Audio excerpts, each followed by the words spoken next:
Hello and welcome back to Singh Excel tutorials. मेरा नाम शेर बहादुर सिंह है।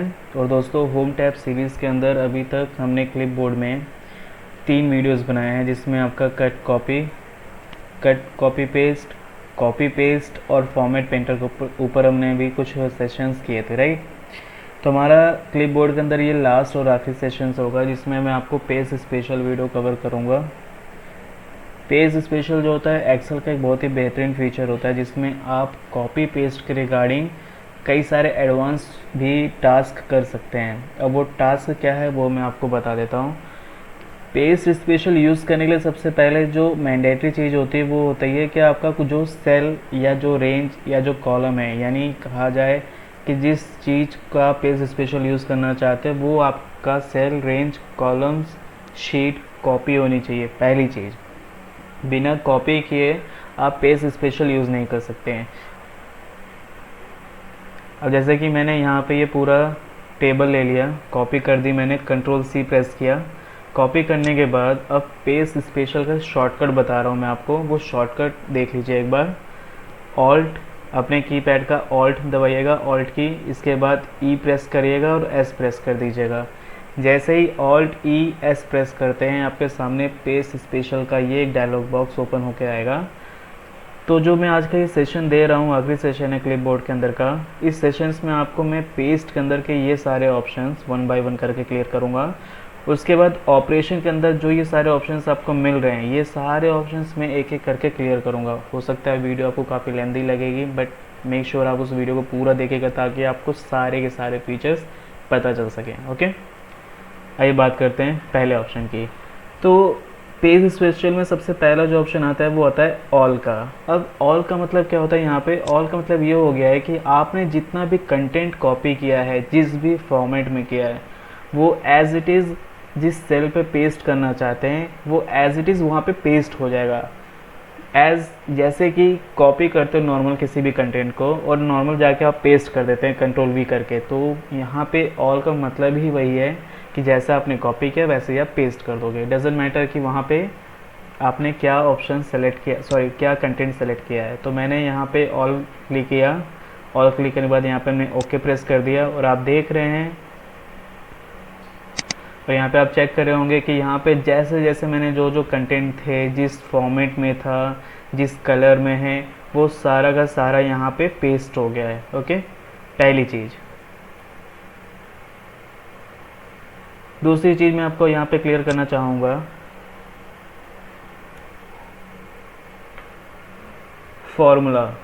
तो दोस्तों फॉर्मूला में यहाँ पे आती है बात इस चीज़ का। अब यहाँ पे अगर देखेंगे कि मेरे इस टेबल में प्रोडक्ट है, रीज़न है, नेम है, यूनिट है, सेल्स और लेफ़्ट यूनिट है।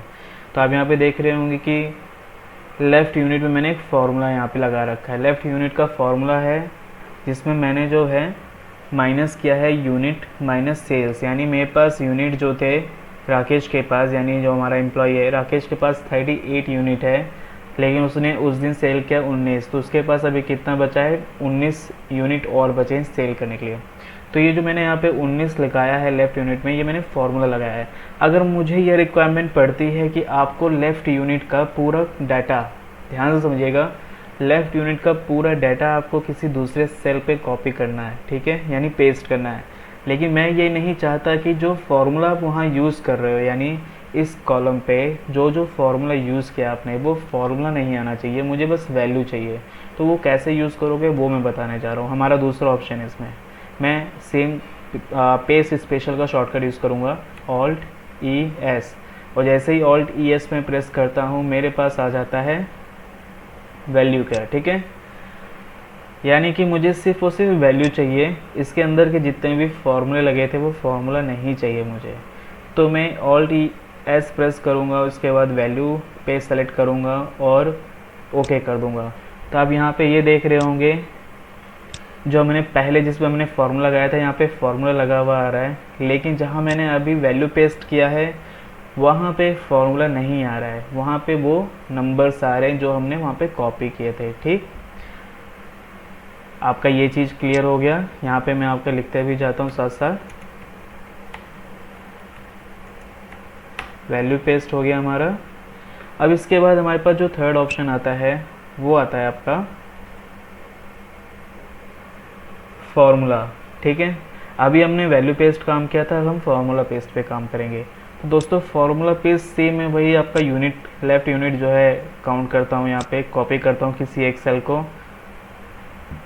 अब मुझे यहाँ पे फार्मूला पेस्ट करना है, ठीक। लेकिन दोस्तों यहाँ पे समझने वाली बात यह है कि अगर मैं यहाँ पे फार्मूला पेस्ट कर देता हूँ तो मेरा आंसर देखो क्या आता है। अगर आप आंसर देखेंगे तो यहाँ 22 आ रहा है। रीज़न बता देता हूँ क्यों। क्योंकि आपने इस फॉर्मूले को कॉपी किया है F2, यानी F2 सेल पे आपने ये कॉपी किया है। F2 का अगर आप सेल पे जाते हैं जहाँ पे 19 आ रहा है मेरे पास आंसर, यहाँ पे अपने कीबोर्ड का F2 की प्रेस करिएगा और आप यहाँ देखेंगे कि इसका रेंज, यानी हमने जो रेफरेंस लिया है कैलकुलेशन के लिए, वो रेफरेंस लिया है D2 माइनस E2, यानी D कॉलम के दूसरे नंबर रो पे और E कॉलम के दूसरे नंबर रो को हमने माइनस कर दिया है। अब यही हमने फार्मूला कॉपी किया और यहाँ पे हमने फार्मूला पेस्ट कर दिया है, ठीक। अब यहाँ पे इसका रेफरेंस देखिए क्या ले रहा है। अब इसका रेफरेंस ले रहा है F4 माइनस G4, यानी F कॉलम के चौथे नंबर रो पे और G कॉलम के चौथे नंबर रो पे। तो अगर आपका कंटेंट, ठीक है, समझिएगा मेरी बात को, अगर मेरे पास यहाँ पे लेफ्ट यूनिट आता है 47, सॉरी मेरे पास यहाँ पे 47 यूनिट है और यहाँ पे XYZ नाम का कोई एक एम्प्लॉय है मेरे पास, और उसने जो सेल किया है वो क्या है 25। अब मुझे आंसर निकालना है, मैं मैनुअली कैलकुलेट नहीं करना चाहता हूँ इस सेल पे, लेकिन मुझे ये बस देखना है कि इसके पास अभी कितने यूनिट बचे हैं। तो मैं क्या करूँगा, मैं किसी भी एक सेल को कॉपी करूँगा जिसमें मेरा ऑलरेडी वो फॉर्मूला लगा हुआ है यूनिट निकालने वाला। मैंने कॉपी किया वो सेल, अब इन दोनों के सामने, यानी जो यूनिट मेरा बचा हुआ है XYZ एम्प्लॉय के अगेंस्ट और जो उसने यूनिट सेल कर दिया है, अब मुझे यूनिट निकालने के लिए मैं दोबारा Alt ES प्रेस करता हूँ। Alt ES प्रेस करने के बाद यहाँ पे फार्मूला सेलेक्ट करूँगा और फार्मूला सेलेक्ट करने के बाद आप यहाँ देखेंगे कि आंसर ऑटोमेटिक आ जाएगा। देख रहे हैं 47 यानी 47 उसके पास यूनिट थे और उसने 25 यूनिट सेल कर दिए हैं। अगर उसके पास अब यूनिट अगर मुझे चेक करना होगा तो यहाँ पे मैं फार्मूला पेस्ट ऑटोमेटिक कर दूंगा और मेरे पास आंसर आ गया 22। तो फार्मूला पेस्ट हम सेम कंटेंट, अगर हमारा कोई सेम कंटेंट है यानी कि जहाँ पे हमें सेम फार्मूला यूज़ करना है तो हम फार्मूला पेस्ट वहाँ यूज़ कर सकते हैं, ना ही किसी ऐसी जगह पे फार्मूला पेस्ट कर दे जो उससे रिलेवेंट ना हो। ओके, तो अभी हमने ये चीज़ डिस्कस करी है। यहाँ पे मैं आपके लिए यहाँ पे दे देता हूँ फार्मूला पेस्ट। अब हमारे पास जो अगला ऑप्शन है मैं वो चेक करके बताता हूँ कि हम किस पे बात करने जा रहे हैं। अभी हमने जो डिस्कस किया है ऑल, फार्मूला और वैल्यू पे, अब बात करते हैं फॉर्मेट का, ठीक है। यहाँ पे मैं एक डाटा तैयार कर देता हूँ। अब यहाँ पे क्या है कि मुझे एक फॉर्मेट पेस्ट है। फॉर्मेट कैसा है कि मान लीजिए मैंने यहाँ पे एक डाटा तैयार कर दिया जिसमें सीरियल नंबर मैंने पहले कॉलम में दे दिया, दूसरे कॉलम में नेम दे दिया, तीसरे कॉलम में डेजिग्नेशन दे दिया। अगर अब मुझे यहाँ पे चाहिए कि इसका फॉन्ट या इसका फॉर्मेट पूरा चेंज करना है, और फॉर्मेट कैसा चाहिए मुझे, फॉर्मेट इस वाले शीट के हिसाब से चाहिए, ठीक है। यानी शीट 3 में जो मैंने अभी नया टेबल तैयार किया है, सीरियल नंबर, नेम, डेजिग्नेशन, अब मैं चाहता हूँ कि ये जो फॉर्मेट है उसी फॉर्मेट में ही मैं इसका हेडर चेंज कर दूँ, ठीक है। तो उसके लिए मैं क्या करूँगा कि मैं किसी भी एक सेल पे, यानी जिस सेल का मुझे फॉर्मेट चाहिए अपने नेक्स्ट शीट के लिए या नेक्स्ट सेल के लिए, मैं उसको कॉपी करूँगा और दूसरी शीट या दूसरी सेल पे जाइएगा।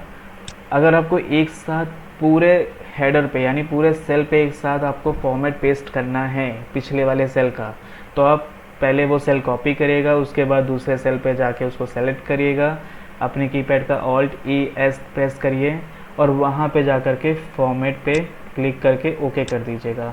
तो आप यहाँ देख रहे होंगे दोस्तों कि जो फॉर्मेट हमारा यहाँ पे था नेम का, वही फॉर्मेट हमारा यहाँ पे आ गया सीरियल नंबर, नेम और डेजिग्नेशन का, ठीक है। तो ये बात हो गई आपके फॉर्मेट पेस्ट की। अब हम नेक्स्ट टॉपिक पे बात करते हैं। नेक्स्ट टॉपिक पे बात हैं कि कमेंट का। दोस्तों एक्सेल में कमेंट जो है बहुत ही यूज़फुल होता है।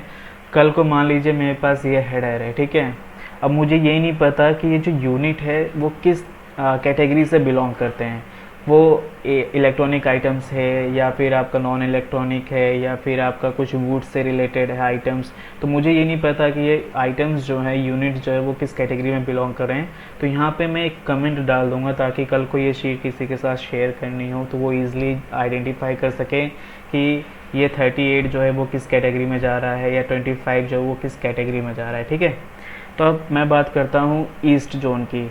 ठीक है, अब ईस्ट जोन में हमने जो सेल किया है, मैंने यहाँ पे कमेंट दे दिया। अब कमेंट देने के लिए शॉर्टकट मैं आपको बता देता हूँ। कमेंट देने के लिए आपको अपने शिफ्ट यानी कीबोर्ड का शिफ्ट के साथ F2 प्रेस करिएगा। जैसे ही आप F2 प्रेस करोगे शिफ्ट बटन के साथ, आपके सामने एक ऐसा डायलॉग बॉक्स ओपन होकर आ जाएगा। ठीक है, और डायलॉग बॉक्स जैसे ओपन हो जाएगा उसमें अपना कोई भी कमेंट दे सकते हैं कि ये इलेक्ट्रॉनिक आइटम है।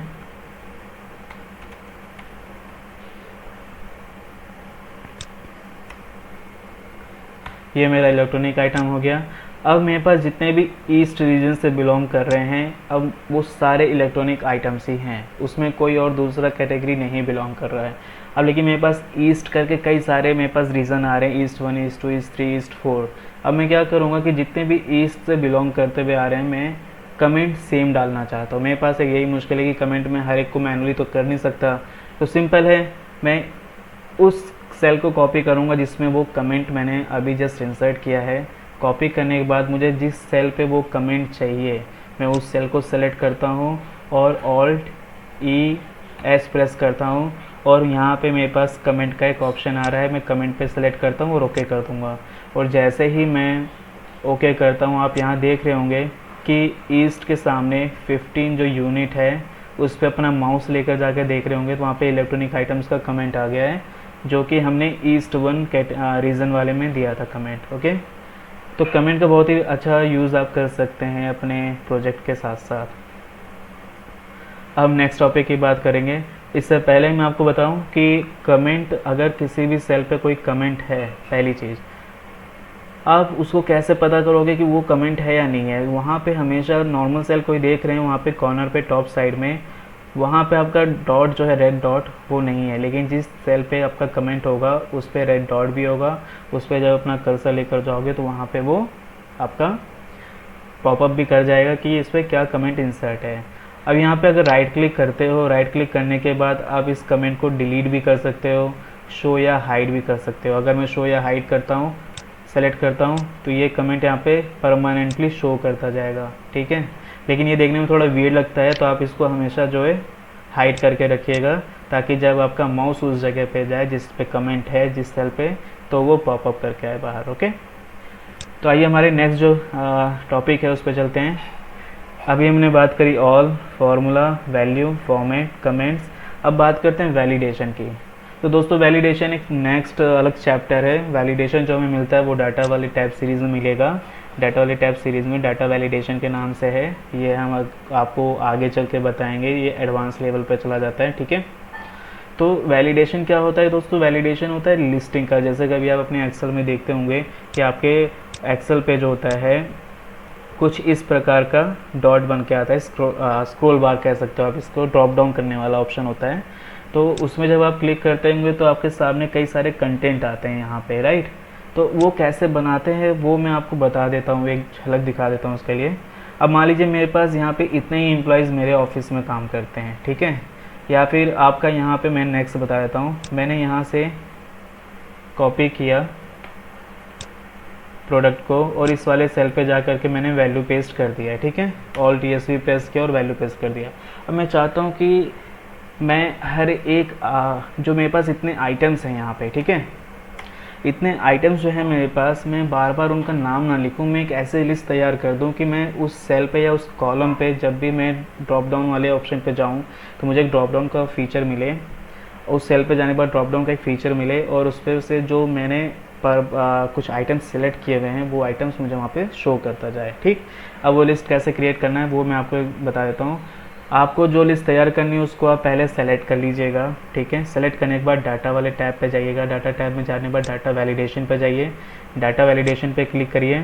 अब यहाँ पे एक डायलॉग बॉक्स ओपन होकर आता है, यहाँ पे एनी वैल्यू की जगह आप लिस्ट तैयार कर लीजिए और यहाँ पे सोर्स पूछ रहा है, यानी जो लिस्ट आप देना चाह रहे हो उसका सोर्स कहाँ है, उसका सोर्स मैं यहाँ से सेलेक्ट कर लेता हूँ। सोर्स सेलेक्ट करने के बाद ओके कर दूंगा तो आप यहाँ देख रहे होंगे कि हर एक सेल पे एक ड्रॉप डाउन कॉलम्स मिल गया है। ठीक, अगर मान लीजिए आप नीचे वाले कंटेंट को डिलीट भी कर देते हो तो आपके सामने वो ड्रॉप डाउन ऑप्शन जरूर आ रहा है। आप उस ड्रॉप डाउन पे जाइए, वहाँ से चेयर सेलेक्ट करिए। अभी आपका ये यहाँ पे वैल्यू नहीं आ रही, रीज़न बताऊँ, क्योंकि हमने जो लिस्ट तैयार करी थी, जो सोर्स दिया था, वो सोर्स हमने यहाँ पूरा सेलेक्ट किया था। अगर हमारा सोर्स ही डिलीट हो गया तो हमारे पास आउटपुट नहीं आएगा। तो मेक श्योर जो आप सोर्स यहाँ देते हो वैलिडेशन में, यहाँ जा कर के यहाँ पे आप उसको मैनुअल लिख सकते हो कि आपको चेयर लिखना है, टेबल लिखना है या मार्कर लिखना है। लेकिन अगर आप सोर्स दे रहे हैं यहाँ पे तो मेक श्योर ये जो डाटा है सोर्स वाला वो किसी डिफरेंट सेल पे या डिफरेंट कॉलम पे मेंशन होना चाहिए। ओके, तो मेरा कहने का बस इतना था कि आप ये ड्रॉप डाउन लिस्ट बना सकते हैं। यहाँ से आप उसको स्क्रॉल कर सकते हैं किसी भी सेल पे जिस पे आपने ड्रॉप डाउन लिस्टिंग लगा रखी है, उसको चेक कर सकते हैं। तो हमारा जो नेक्स्ट कंटेंट था वैलिडेशन का, मैं आपको बता देता हूँ कि ये सब मैं क्यों बता रहा था। कल को अगर मान लीजिए आपका सेम यही वर्क आपको नेक्स्ट शीट पर हर महीने आपको अपनी प्रोडक्ट की क्वांटिटी, सेल रेवेन्यू आपको बना के देना है, आपके पास गिने चुने ही प्रोडक्ट हैं, तो आप हमेशा अपने एक्सेल शीट पर उसको लिखेंगे नहीं। आप अपने पास एक ड्रॉप डाउन लिस्ट बना सकते हैं, जैसे मैंने आपको बताया। अगर मान लीजिए आपके पास सिर्फ गिने चुने ही प्रोडक्ट हैं, जैसे यहाँ पे चेयर्स हैं, टेबल्स हैं, मार्कर है, लैपटॉप है, कैमरा है, मेरे कंपनी में सिर्फ 5 ही प्रोडक्ट में सेल करता हूँ जो मेरे सामने यहाँ पे मेंशन है। ओके, अब मुझे यही चीज़ अपने नेक्स्ट शीट पे लेकर जानी है। अब ध्यान से समझिएगा, मैं चाहता हूँ ये जो आइटम प्रोडक्ट है ये नेक्स्ट शीट पे सेम जाए, मुझे क्रिएट ना करना पड़े। तो उसके लिए मैं क्या करूँगा, ऑल्ट के साथ ई प्रेस करूँगा, एस प्रेस करता हूँ और वैलिडेशन पे क्लिक करके ओके कर दूँगा। वैलिडेशन पे क्लिक करने का, ओके करने का आपका ये बेनिफिट यहाँ पे रहेगा कि जो आपका यहाँ पे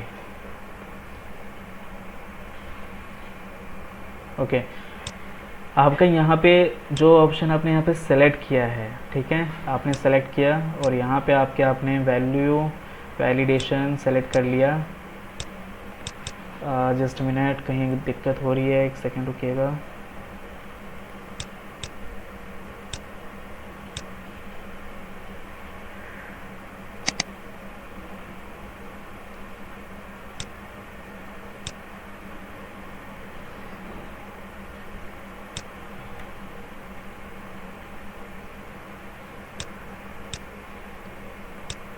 ओके, आपका यहाँ पे देख रहे हैं कि आपके यहाँ पे वैलिडेशन दोबारा मिल गया है। अगर मान लीजिए यही चीज़ मैं नेक्स्ट शीट पे लेकर जाना चाहता हूँ तो नेक्स्ट शीट पे ये मूव नहीं हो पा रहा, आई थिंक कुछ मिस्टेक्स चल रही हैं मेरी तरफ से। ओके, इस शीट पे वो डाटा अवेलेबल नहीं है जिस कारण से ये वैलिडेशन नहीं उठा रहा है, पहली चीज़। दूसरी चीज़, अगर आपके सेम शीट पे ही है, यानी आपका यहाँ पे डाटा अवेलेबल है, अगर यहाँ पे आप कॉपी करते हो किसी दूसरे सेल पे, आप देते हैं यहाँ पे वैलिडेशन का लिंक लगा देते हैं, तो आई होप कि यहाँ पे ये अवेलेबल हो रहा है। ओके, यही मेन इश्यूज़ है, क्योंकि ये जो डाटा है, ये जो टेबल है मेरा, वो इस वाले शीट पे अवेलेबल नहीं है, जिस वजह से वो वैलिडेशन को नहीं उठा रहा है। वैलिडेशन तो लग गया है लेकिन उसको सोर्स नहीं मिल रहा है। सोर्स मेरा इस शीट पे अवेलेबल है, पेज स्पेशल वाले शीट पे। ओके, तो वैलिडेशन का ये मतलब रहेगा कि आपका जो जिस चीज़ का वैलिडेशन आपने लगा रखा है, मुझे वही चीज़ वैलिडेशन दोबारा चाहिए होगा, किसी दूसरे सेल पे चाहिए, तो उसके लिए आप सिंपल है उसको कॉपी करिए वैलिडेशन वाले कॉलम को, सेल को, ऑल्ट एस प्रेस करिएगा और वैलिडेशन पे क्लिक करके ओके कर दीजिएगा। ड्रॉप डाउन का बटन यहाँ पे बन गया है और ईजिली आप उसको जो है यहाँ पे अपने कंटेंट को सेलेक्ट कर सकते हैं। और यही नहीं है, आप इसको आगे तक ड्रैग करते चले जाइएगा, ठीक है। और वैलिडेशन आपको यहाँ मिल गई है, अपना प्रोडक्ट आप ईजिली चेंज कर सकते हैं। आप अपने ज़रूरत के हिसाब से प्रोडक्ट यहाँ चूज़ करते चले जाइए, आपको बार बार अपने कंटेंट नहीं लिखने होंगे। ओके, तो यहाँ पे आपका वैलिडेशन पॉइंट क्लियर हो गया है। अब नेक्स्ट टॉपिक की बात करते हैं। मैंने इसको कॉपी किया और मेरे पास अगला टॉपिक जो आ रहा है वो है ऑल सोर्स थीम। अब दोस्तों थीम का मतलब क्या होता है वो बता देता हूँ आपको। अगर मान लीजिए मेरे पास एक टेबल है, इस टेबल पे मुझे एक थीम होता है, पेज लेआउट में होता है। पेज लेआउट में थीम का ऑप्शन है, थीम पे क्लिक करने के बाद अगर आप देखेंगे तो मेरे जो इस बैकग्राउंड में, ध्यान से देखिएगा, ये जो मैंने टेबल क्रिएट किया है, ये टेबल का थीम जो है चेंज हो जाएगा, ठीक है, पर्सनैलिटी चेंज हो रही है। तो अगर आपको ये पूरा थीम किसी दूसरे सेल पे चाहिए या किसी दूसरे शीट पे चाहिए तो आप उसको कैसे यूज़ करोगे वो बता देता हूँ। कॉपी करिए पूरे कंटेंट को, कॉपी करने के बाद मुझे इस शीट पे वो थीम चाहिए होगी, तो मैं ऑल्ट एस के साथ ये वाला ऑप्शन सेलेक्ट करूँगा, ऑल यूजिंग सोर्स थीम, और ओके कर दूँगा। आप देख रहे होंगे कि पूरा का पूरा कंटेंट मेरे पास आ गया और सेम थीम के साथ है, थीम चेंज नहीं हुआ है। ओके, तो ये चीज़ होता है कभी हमें अगर थीम अच्छा लग जाता है किसी भी चीज़ का, कि हमारे पास टेबल है उसका थीम बड़ा अच्छा लग रहा है, या कोई डाटा है उसका थीम अच्छा लग रहा है, मुझे वो थीम चाहिए होगा, तो वो थीम आप यहाँ पे उसको कॉपी पेस्ट कर सकते हो जैसे मैंने आपको बताया, और अपने हिसाब से वो डाटा आप चेंज कर सकते हो, उसको मॉडिफाई कर सकते हो। जो डाटा मॉडिफाई करोगे, मान लीजिए मैंने यहाँ पे लिख दिया नोएडा, अब देख रहे हैं कि थीम वही है मेरा, बस मैंने डाटा कंटेंट चेंज कर दिया है। ओके, अब बात करते हैं अगले ऑप्शन की कि हमारे पास अभी और क्या क्या बचता है। अभी हमारे पास बचता है ऑल एक्सेप्ट बॉर्डर्स। अभी आप देख रहे होंगे मेरे पास ये जो टेबल है, ये टेबल पूरा मैंने आपको एक अच्छे से फॉर्मेट में बना के दिया हुआ है, जिसमें एक अच्छा बॉर्डर मैंने लगा रखा है। देख रहे होंगे इस टेबल में बीच में ये लाइंस आ रही हैं, स्क्वायर में, हॉरिजेंटल में, वर्टिकल में, राइट। अब मैं चाहता हूँ अगर मैं कोई डाटा कॉपी कर रहा हूँ या कोई सेल का कॉपी कर रहा हूँ और कहीं भी पेस्ट करना चाहता हूँ, किसी भी शीट पे पेस्ट करना चाहता हूँ, बट मुझे ये बॉर्डर नहीं चाहिए, तो उसके लिए मैं क्या करूँगा, Alt+E+S प्रेस करूँगा और ऑल एक्सेप्ट बॉर्डर पे क्लिक कर दूँगा। अब यहाँ देख रहे होंगे कि मेरे पास डाटा तो आ चुका हुआ है, सेम डाटा यहाँ पे जो है अपीयर हो गया आपके स्क्रीन पे, बट बॉर्डर जो है वो नहीं आ रहा है। तो बॉर्डर अगर नहीं चाहते हो किसी डाटा के साथ, आप ये वाला ऑप्शन यूज़ कर सकते हो। ठीक, अब नेक्स्ट कंटेंट देखते हैं हमारे पास है क्या। अभी इसके बाद हमारे पास आ रहा है कॉलम विद। दोस्तों इसका ज़्यादा वैसे हम यूज़ करते ही नहीं है। अब जैसे यहाँ पे ध्यान से देखिएगा, लेफ़्ट यूनिट में कॉलम का जो साइज़ है, ठीक है, कॉलम का साइज़ वो नॉर्मल कॉलम से जो है थोड़ा डिफरेंट है। अगर मुझे चाहिए कि भाई मेरे पास इस कॉलम का जो विद है ना, मुझे वो इस कॉलम के साथ चाहिए, ठीक है। अब वो कैसे करूँगा, मैं कॉपी कर लूँगा जिस कॉलम का विद मुझे चाहिए, उसको कॉपी किया, और जिस सेल पे मुझे वो अप्लाई करना है उसको सेलेक्ट करने के बाद Alt+E+S प्रेस करूँगा, बॉक्स बन के आ गया, कॉलम विद को सेलेक्ट करूँगा और ओके कर दूँगा। तो अभी आपने देखा कि पहले के कॉलम का विद कैसा था, और जैसे मैंने वो अप्लाई किया वो यहाँ पे थोड़ा वाइड हो गया। ओके, तो इस ऑप्शन का यूज़ हम इस पर्पज़ के लिए करते हैं। इसके बाद दोस्तों हमारे पास जो नेक्स्ट ऑप्शन आता है फार्मूला एंड नंबर फॉर्मेट। तो ये जो ऑप्शन होता है, ये ऑप्शन आपका ये फार्मूला और आपका ये फॉर्मेट, यानी इन दो का कॉम्बिनेशन होता है। हालांकि ये एक साथ काम नहीं करता है, तो इसका मैं इसलिए ज़्यादा आपको बताऊंगा नहीं, लेकिन अगर आपको ये फॉर्मेट, फार्मूलाज और नंबर फॉर्मेट चाहिए तो आपको पहले कंटेंट क्या करना होगा, नंबर फॉर्मेट, यानी फार्मूला और नंबर फॉर्मेट कैसे करोगे वो मैं आपको बता देता हूँ। मैंने यहाँ पे जो है नंबर ले लिया, ठीक है, वैल्यू पे क्लिक किया, आ गया मेरे पास वैल्यू। अब मुझे फॉर्मेट चाहिए इसका, तो मैं फॉर्मेट पे क्लिक कर दूँगा, फॉर्मेट आ गया मेरे पास। ओके, तो आपको 2 बार वो चीज़ अप्लाई करनी होगी अगर आप वो ऑप्शन चाहते हो। तो मेरे पास अगला ऑप्शन जो आता है वैल्यू एंड नंबर फॉर्मेट, ये भी सेम हो गया, वैल्यू और नंबर फॉर्मेट का आपका हो गया, यहाँ पे वैल्यू और फॉर्मेट चेंज हो गया। अब यहाँ पे आता है ऑल मर्जिंग कंडीशनल फॉर्मेट्स। यहाँ पे अगर आप ध्यान से देखेंगे, यहाँ पे मैंने कुछ कंडीशन फॉर्मेट लगा रखा है। कंडीशन फॉर्मेट कैसे लगाया वो मैं आपको बता देता हूँ। अभी मैं यहाँ पे इस नॉर्थ को चेंज कर रहा हूँ रीजन में ईस्ट, ठीक है, ईस्ट 3 दे दिया। अब आप देखेंगे इसका कलर चेंज हो जाएगा। जैसे मैंने ईस्ट 3 लिखा वो येलो से पिंक हो गया, राइट। तो ये हो गया हमारा कंडीशनल फॉर्मेटिंग। हमारे होम टैब सीरीज़ में कंडीशनल फॉर्मेटिंग आता है, जो कि हमारे नेक्स्ट चैप्टर में ज़रूर कवर किया जाएगा। फॉन्ट अलाइनमेंट नंबर के बाद चौथे नंबर पर मैं आपको कंडीशनल फॉर्मेटिंग एक एक चीज़ बताऊंगा उस पर। तो दोस्तों अब मुझे चाहिए कि अगर मैं यहाँ पे इस सेल को कॉपी करता हूँ, साथ साथ जो मैंने कंडीशन लगा रखी है कि कहीं भी ईस्ट लिखूँ तो वो पिंक हो जाए या रेड हो जाए, तो उसके लिए मैं क्या करूँगा, उस कॉलम या उस सेल को कॉपी करूँगा जहाँ मुझे वो कंडीशनल फॉर्मेटिंग का चाहिए पेस्ट। वहाँ पे क्लिक करने के बाद ऑल मर्जिंग कंडीशनल फॉर्मेटिंग को सेलेक्ट करके ओके कर दूँगा। तो आप देख रहे होंगे कि सारा का सारा डाटा मेरे पास अवेलेबल है, साथ ही साथ वो कंडीशनल फॉर्मेटिंग भी अवेलेबल है। एग्जाम्पल के लिए ईस्ट 4 कर दिया और ईस्ट 4 येलो से रेड हो गया। ओके, अब हमारे पास जो अगला ऑप्शन बचता है वो मैं आपको देख के बताता हूँ कि हमें क्या क्या कवर करना है। ओके, तो हमने पेस्ट ऑप्शन में all, formula, value, formats, comments, validation, all using source theme, all except borders, column with, इसके बाद ऑल मर्जिंग कंडीशनल फॉर्मेट, यानी हमारा पेस्ट ऑल ऑप्शन क्लियर हो चुका है। अब बात करते हैं ऑपरेशन पे, ठीक है। तो ऑपरेशन पे हम जो बात करते हैं वो है ऐड, सब्सट्रैक्ट, मल्टीप्लाई और डिवाइड। यहाँ पे इसका रीज़न है, बताता हूँ क्या है। मान लीजिए कल को आपके पास ये यूनिट आ गई हैं, ठीक है, ये आपका डाटा चल रहा है, आप उसको कंटिन्यू वीक बाय वीक बना रहे हैं, लेकिन आपके पास अचानक इनपुट आता है कि आपको क्वांटिटीज़ जो है उस क्वांटिटी में 5 क्वांटिटी ऐड करनी है। ठीक, अब ध्यान से समझिएगा मेरी बात, इसका बहुत ही यूज़ करते हैं हम लोग। 5 क्वांटिटीज़ ऐड करनी है, लेकिन अब आपके सामने आता है कि आप मान लीजिए नंबर ऑफ़ 1000 आपके पास डाटा है, तो आप तो उसको मैनुअली 5 ऐड नहीं कर सकते। एक ऑप्शन होता है कि आप इक्वल साइन करिएगा, जो यूनिट वाला सेल है उसको सेलेक्ट करिएगा, प्लस का साइन दे दीजिएगा और यहाँ पे 5 ऐड कर दीजिएगा, आंसर करिएगा 43 आ गया, राइट। अब आपके पास 10,000 डाटा है, तो आप 10,000 डाटा को उस बस सम करेंगे, सम करने के बाद ड्रैग करेंगे कंट्रोल डी के साथ और आपके सामने वो आंसर आ चुका है। ठीक है, F2 प्रेस करके देखेंगे, हर एक यूनिट के साथ, यानी हर एक यूनिट के साथ आपने 5 यहाँ पे यूनिट ऐड कर दिया है। अब इसके बाद आप इसको फिर सेलेक्ट करेंगे, कॉपी करेंगे, कॉपी करने के बाद उस यूनिट वाले सेल कॉलम पे जाके वैल्यू पेस्ट कर देंगे, तो आपके पास वो यूनिट आ गई है। ठीक, लेकिन ये बड़ा लेंथी प्रोसेस होता है दोस्तों, आपका मतलब इसमें आपका टाइम ज़्यादा कंज्यूम होता है। तो आपका एक शॉर्टकट होता है कि आप जितने क्वांटिटीज़ ऐड करनी है, ठीक है, जितनी क्वांटिटीज़ ऐड करनी है उस क्वांटिटी को सेलेक्ट करिएगा जो ऐड करना चाहते हो आप। क्वांटिटी सेलेक्ट करने के बाद एक साथ जितने भी आपके यूनिट ऐड करना चाहते हो उस पूरे कॉलम को सेलेक्ट कर लीजिए, ऑल्ट ES प्रेस करिएगा। ठीक है, बॉक्स ओपन होके आ जाएगा। यहाँ पे हमें वैल्यू ऐड करनी है, ठीक है, यानी 5 की वैल्यू ऐड करनी है, तो हम इसको वैल्यू पे सेलेक्ट करेंगे और ऐड पे क्लिक कर देंगे। जैसे आप ओके प्रेस करते हो आपके सामने आंसर आ गया है, वही आंसर जो यहाँ पे आपने मैनुअल लेकर आए थे।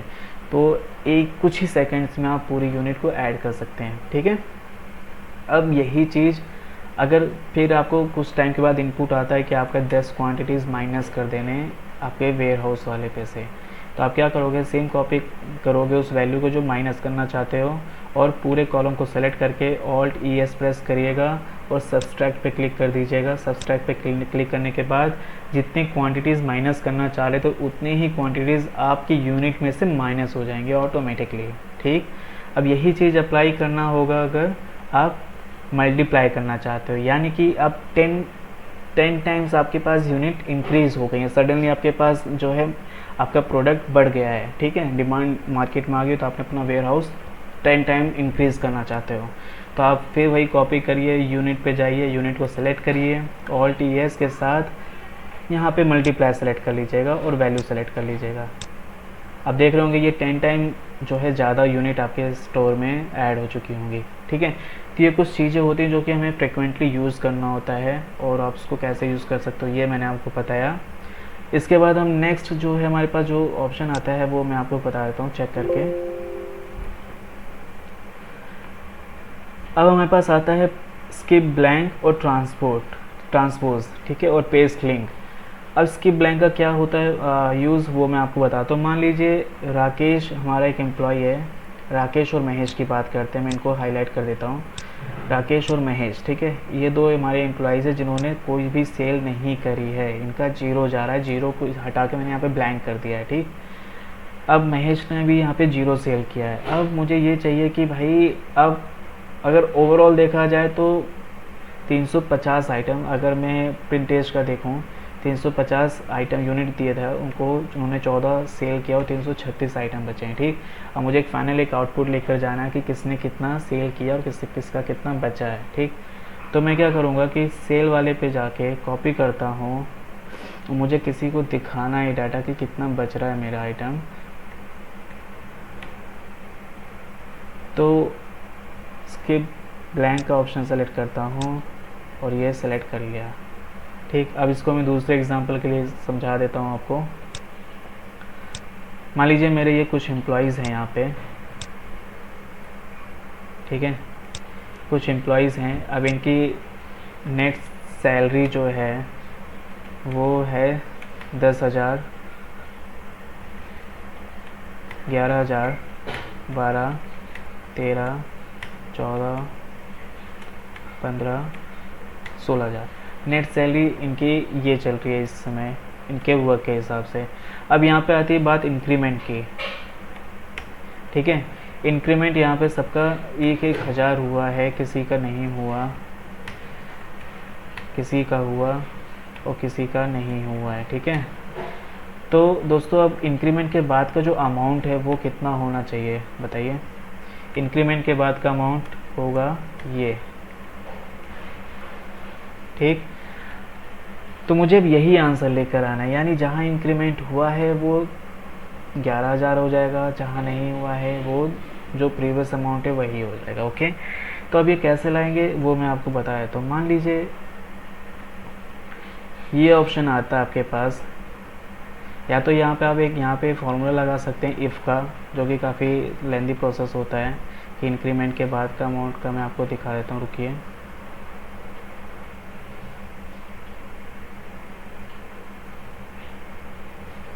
मैंने कॉपी किया। अब मुझे इंक्रीमेंट अमाउंट अगर चेक करना है तो मैं उसको ऑल्ट एस के साथ स्किप ब्लैंक यहाँ पे ज़रूर सेलेक्ट करूँगा और ओके कर दूँगा। तो दोस्तों ये मेरा आंसर आ गया है कि इनकी सैलरी में 1,000 रुपये बढ़ गए, इनकी सैलरी में कोई अमाउंट नहीं बढ़ा, इनकी सैलरी में 1,000 रुपये बढ़ गए, इनकी सैलरी में कोई अमाउंट नहीं बढ़ा, ठीक है। और मेरा फाइनल अमाउंट क्या आ रहा है, फाइनल अमाउंट मेरा ये आ जाएगा प्लस प्लस, ठीक। इससे हम ये चेक कर सकते हैं कि किसकी सैलरी में कितना इंक्रीमेंट हुआ है, किसकी सैलरी में इंक्रीमेंट नहीं हुआ है।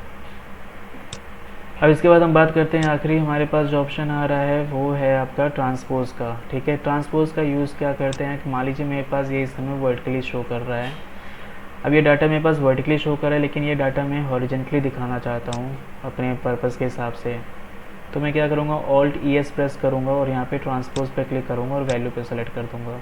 ट्रांसपोज पे जैसे सेलेक्ट करूँगा, जो मेरा डाटा यहाँ पे हॉरिजेंटल शो कर रहा था, वर्टिकल सॉरी, ये डाटा अब यहाँ पे हॉरिजेंटल शो करने लग गया है। तो इसका यूज़ हम इस प्रकार से करते हैं, ठीक।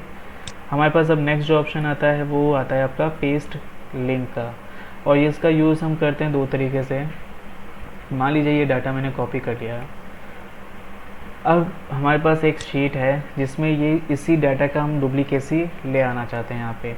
तो मैं ऑल्ट ES प्रेस करता हूँ और पेस्ट लिंक पर क्लिक कर दूँगा।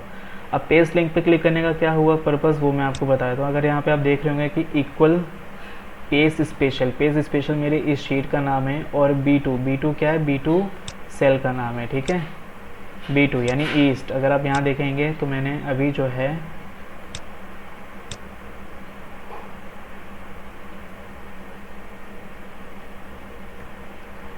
Just moment, okay,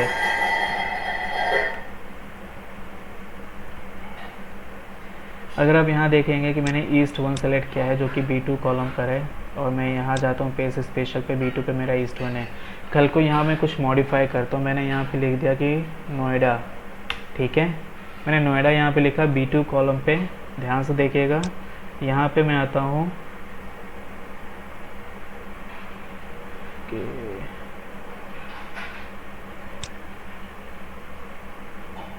okay, I am sorry, मैं दूसरी शीट पे जाके मूव कर रहा था।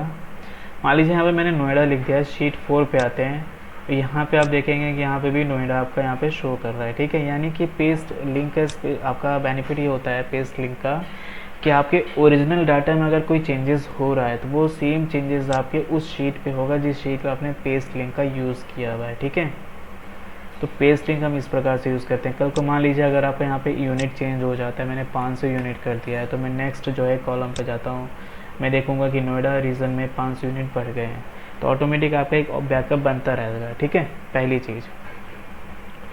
दूसरी चीज़, अगर मैं इस पूरे सेल को कॉपी करता हूँ, मुझे ये सेल जो मैं पेस्ट करूँगा, सॉरी जो ये टेबल में पेस्ट करूँगा, उसको मुझे एक पिक्चर में शो कराना है, यानी बिट मैप में या इमेज में शो करना है, ठीक है। तो मैं उसको कॉपी कर लेता हूँ। कॉपी करने के बाद सेम शीट पे जाता हूँ, यहाँ मैं क्लिक करता हूँ, पेस्ट में आता हूँ, और यहाँ देख रहे हैं कि वो आपके पास इमेज में शो कर रही है, ठीक। अब इसी इमेज में ना एक दूसरा ऑप्शन आपके पास मिलता है दोस्तों, अगर आप दोबारा से वो चीज़ कॉपी करते हैं, ठीक है, और उस शीट पे जाते हैं, अगर पेस्ट में जाने के बाद आप यहाँ सेलेक्ट करके देखते हैं तो यहाँ पे आ रहा है लिंक्ड पिक्चर, यानी जैसे कि आपने इसको पेस्ट लिंक के हिसाब से जोड़ा था अपने पूरे टेबल को, सेम अब ये पिक्चर में भी आपका लिंक ऐड हो चुका है। एग्जांपल के लिए मैं आपको बताता हूँ, नोएडा से मैंने इसको हरियाणा कर दिया, ठीक है। B2 कॉलम चेंज कर रहा हूँ, याद दीजिएगा, ध्यान दीजिएगा। हरियाणा मैंने यहाँ पे लिख दिया, हरियाणा B2 में लिख दिया है और शीट 4 पे जाता हूँ, यहाँ पे भी हरियाणा आ गया, यहाँ पे भी हरियाणा आ गया। तो आपका जो इमेज होता है उससे भी आप चेंजेस कर सकते हैं ईज़िली। और अगर आप पेस्ट लिंक का यूज़ करते हैं तो उससे भी आप इजीली चेंजेस कर सकते हैं। चीज़ें सेम है, बस आपका वहाँ पे इमेज ऐड हो रखा है, दैट्स इट।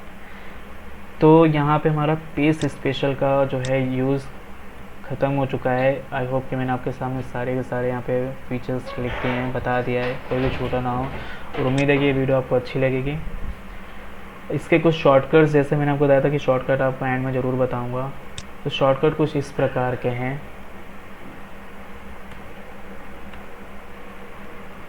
किसी भी सेल को अगर आप कट करना चाहते हैं तो Ctrl+X के साथ आप कट कर सकते हैं। पेस्ट करना चाहते हैं तो Ctrl+V के साथ पेस्ट कर सकते हैं।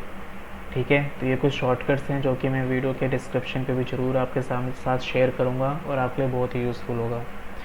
थैंक यू सो मच इतना टाइम देने के लिए। Thank you.